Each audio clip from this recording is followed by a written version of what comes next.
Hi guys, and welcome to CruisemasterClass. Today we're going to be talking about tools and what you might need on your next trip.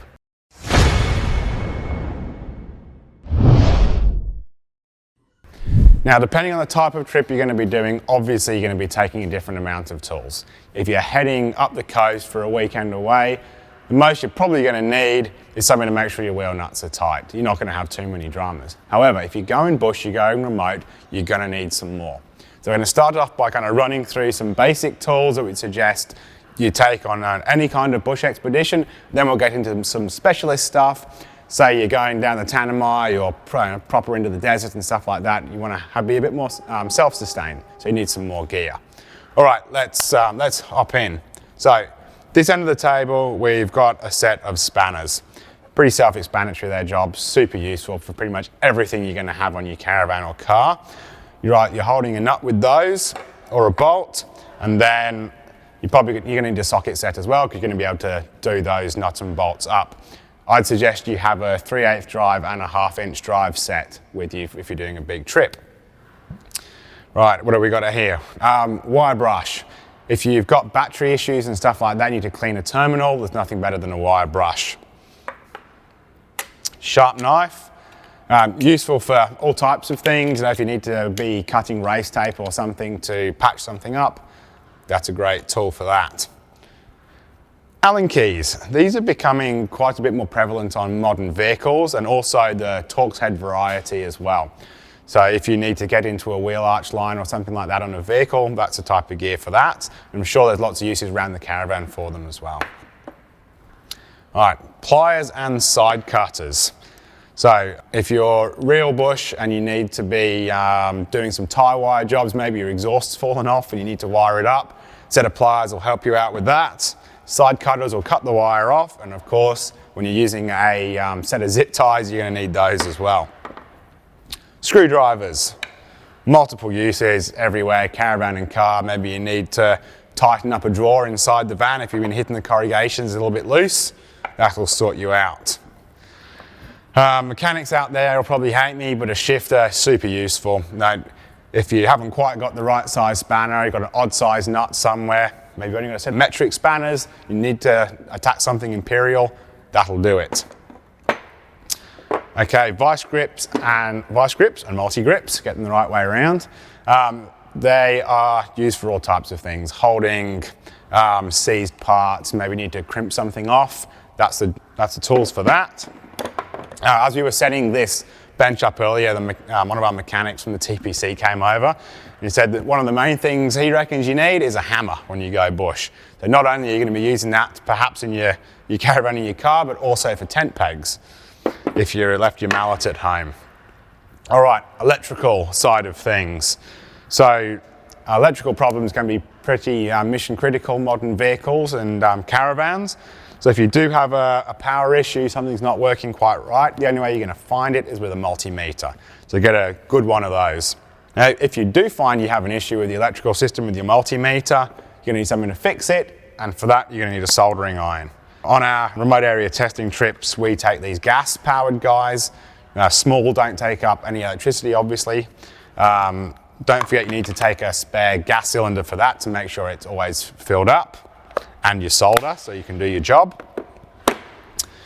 And up this end, I touched on it earlier, but a good socket set and a good ratchet, a couple of extensions as well, so you can get in there if you need to tighten something up.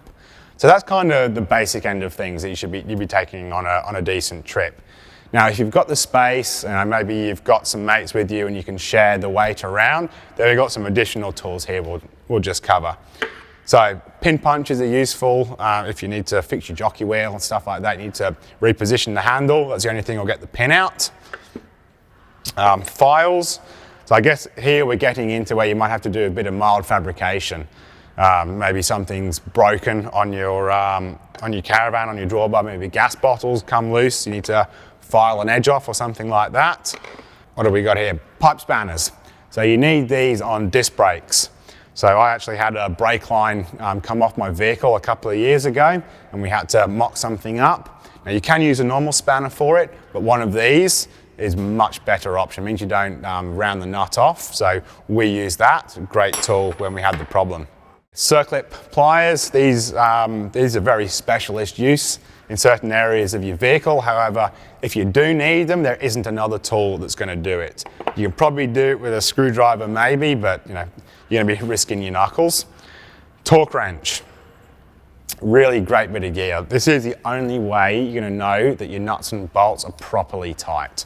Also gives you a big long lever as well, so if you've got a particularly big bolt, maybe in your suspension area, that's the only tool that's going to get that tight. Also great for your wheel nuts. Pretty much all vehicles now have got torque specs for their wheel nuts in the manual, so that's for that job. Right, what have we got here? Impact guns. So we're getting into the heavy duty stuff now. These make removing wheels, if you say you've got a flat, a lot easier. These things have got lots of torque, these big Milwaukee ones. Also useful on suspension components, maybe wheel carriers and stuff like that, where you've got big bolts holding stuff on, make light work of them. Drill. These are great. If you've got sometimes you can use them for your jacks or your stabilizer legs. Put an adapter on it, makes it easier to whiz those up and down. But also if you need to bolt something back on, and maybe you need to make a little plate up to remount something. Drill holes, put bolts in. Obviously you'd have a set of drills with that. All right, so that's some of the basic hand tools we've got there. Now, this is a product that we've found recently. We're going to be using them on our rat run. It's a tool roll made by Atlas 46 in America. Great quality, big strong zips, it's lined, it's a good bit of gear. So this side of things, you can put all type of big spanners, put your screwdrivers in and organize everything neatly. And on the back here, under these flaps, you can put all your spanners in so you can keep them all segregated like that. Put quite a big amount of gear in it actually. So we're using them this year on our rat run. Traditionally we have a big toolbox in our trailers, really heavy. So we're going to be trialing these, hoping to get the weight down and probably make things a bit easier by being able to take the tool rolls to the job that we're going to be doing, instead of having to go back and forth trying to make sure we've got the right sockets. So these are available from Cruisemaster actually. We just started selling them, so keep an eye out. We can probably go on forever for the amount of tools that you can potentially take on a trip. And when we go and do our remote area testing, we take a welder, and we take a grinder, we take bits of plate, because if something breaks, we might need to fix it in the middle of nowhere.